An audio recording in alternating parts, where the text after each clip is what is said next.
Olá, Vinícius. Me chamo Paula e vou contar o relato de algo que aconteceu comigo e com meus amigos durante um acampamento que deveria ser inesquecível, mas se tornou um pesadelo. Começou com uma promessa de diversão sob as estrelas, risadas ao redor da fogueira e histórias de terror para arrepiar os cabelos. Mas o que encontramos naquelas montanhas escuras, Vinícius, era um tipo de terror que nenhuma história jamais poderia preparar você. Um terror real, palpável, que ainda hoje me assombra em meus sonhos mais profundos. Nossa aventura começou em uma sexta-feira à tarde. Éramos 4 amigos: eu, Pedro, Júlia e Lucas. Decidimos acampar em uma área mais isolada da Serra da Mantiqueira, um lugar conhecido pela beleza natural, mas também por algumas lendas antigas que os moradores locais sussurravam em voz baixa. Ignoramos os avisos, é claro. Jovens e cheios de adrenalina, o que poderia dar errado? Encontramos um local perfeito perto de um riacho, montamos as barracas antes do sol se pôr e acendemos uma fogueira para espantar o frio da noite que se aproximava. O céu estava incrivelmente estrelado, algo que raramente se vê na cidade. No começo, tudo era perfeito. Conversamos, rimos, assamos marshmallows e contamos histórias de fantasmas bobas, tentando assustar uns aos outros. Lucas, o mais cético do grupo, zombava de cada história, dizendo que tudo não passava de imaginação fértil. Júlia, por outro lado, adorava o clima de mistério e alimentava a fogueira com lenha, criando sombras dançantes nas árvores ao nosso redor. Eu sentia uma leve apreensão, talvez influenciada pelas histórias que ouvíamos sobre a região, mas tentava me manter positiva e aproveitar o momento. Pedro, sempre o mais tranquilo, observava tudo em silêncio, com um meio sorriso no rosto. No entanto, foi quando o silêncio da noite se tornou mais denso que as coisas começaram a mudar. De repente, um som quebrou a calmaria. Não era um animal, nem o vento nas árvores. Era um som baixo, arrastado, como se algo pesado estivesse se movendo na mata densa ao nosso redor. Paramos de conversar e olhamos uns para os outros, o fogo crepitando no meio do silêncio. Lucas, mesmo tentando manter a pose de cético, franziu a testa, claramente incomodado. Deve ser algum bicho, ele disse, tentando soar confiante, mas sua voz tremia um pouco. Júlia agarrou meu braço, seus olhos arregalados refletindo as chamas da fogueira. O som parou por um instante e respiramos aliviados, pensando que talvez tivéssemos imaginado coisas. Mas então voltou, mais perto, mais forte, acompanhado de um estalo de galhos secos quebrando. Não era um animal, Vinícius. Isso eu tinha certeza.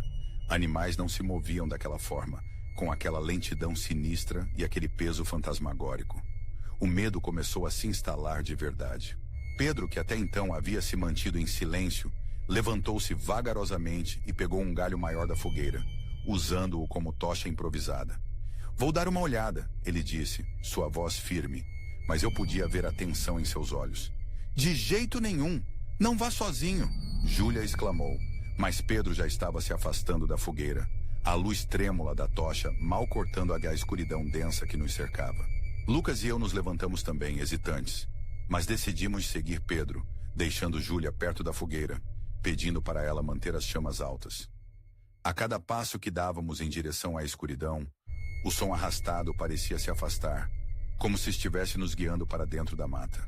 A sensação de que estávamos sendo observados era sufocante. Andamos por alguns minutos. O silêncio agora era total, exceto pelo crepitar da tocha de Pedro e nossos próprios corações batendo forte no peito. Não encontramos nada, nenhum sinal de animal, nenhuma pegada, apenas a escuridão impenetrável e a sensação crescente de que algo estava muito, muito errado. Decidimos voltar para a fogueira. O alívio de reencontrar Júlia e o calor das chamas era quase físico, mas o terror não havia acabado. Estava apenas começando. De volta ao acampamento, tentamos nos acalmar, rindo nervosamente da nossa paranoia. Lucas insistia que era apenas o vento ou algum animal inofensivo. Júlia e eu estávamos mais silenciosas, trocando olhares preocupados. Pedro parecia pensativo, olhando fixamente para as chamas. Tentamos retomar a conversa, mas o clima já havia mudado. O medo pairava no ar como uma névoa densa, sufocando qualquer vestígio de diversão. Foi então que as luzes começaram. No meio da escuridão, entre as árvores, começamos a ver luzes. Pequenos pontos brilhantes como vagalumes, mas mais intensos e com um brilho estranho, quase espectral. Primeiro eram apenas alguns, piscando timidamente. Depois, começaram a se multiplicar, surgindo de todos os lados, cercando nosso acampamento como olhos famintos na escuridão. Não eram vagalumes, isso era óbvio. Eles se moviam de forma caótica, sem padrão, e emanavam uma luz fria que não parecia natural. O som arrastado voltou, agora vindo de direções diferentes, como se estivéssemos cercados por várias criaturas invisíveis se movendo na mata. O pânico tomou conta de nós. Júlia começou a chorar baixinho, agarrada ao meu braço com força. Lucas, finalmente sem palavras, olhava para as luzes com o rosto pálido, o ceticismo completamente evaporado. Pedro era o único que ainda parecia manter a calma, embora eu pudesse ver o medo estampado em seu rosto. "Precisamos sair daqui", ele disse, sua voz firme, mas urgente. Agora, sem pensar duas vezes, começamos a desmontar o acampamento no meio do pânico. Enrolamos os sacos de dormir, derrubamos as barracas, jogamos tudo de qualquer jeito dentro dos carros. As luzes se aproximavam, os sons arrastados se intensificavam. Era como se estivéssemos sendo caçados por algo invisível e implacável. Na correria, tropecei e caí, batendo o joelho com força em uma pedra. A dor me fez gemer, e por um instante me vi caída no escuro, cercada pelas luzes sinistras que se aproximavam. Ouvi os gritos de Júlia e Lucas, chamando meu nome. Pedro voltou correndo e me ajudou a levantar, me puxando de volta para o carro. Entramos em pânico dentro do veículo, a adrenalina pulsando em nossas veias. Pedro ligou o carro com as mãos tremendo, as luzes dos faróis rasgando a escuridão, revelando as árvores retorcidas e as luzes fantasmagóricas que nos cercavam. Aceleramos na estrada de terra, os pneus cantando, deixando tudo para trás, sem olhar para trás.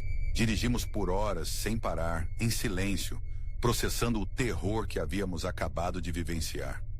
Só paramos quando chegamos à cidade mais próxima, já amanhecendo. Estávamos exaustos, assustados e em choque. Ficamos em um hotel por algumas horas tentando dormir, mas o sono não vinha. As imagens das luzes, os sons arrastados, a sensação de pânico, tudo estava gravado em nossas mentes. Nunca mais voltamos àquele lugar, Vinícius. E nunca mais acampamos em um local isolado. Nosso acampamento inesquecível se tornou uma cicatriz em nossas memórias.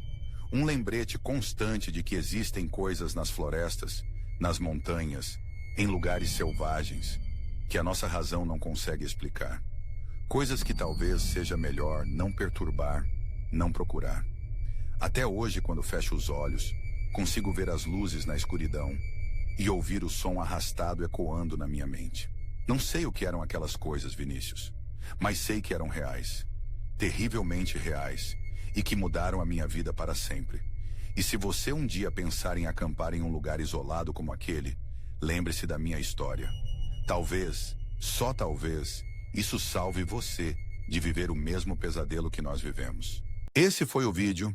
Espero que tenha gostado. Não esqueça de se inscrever e deixar o like. Até a próxima.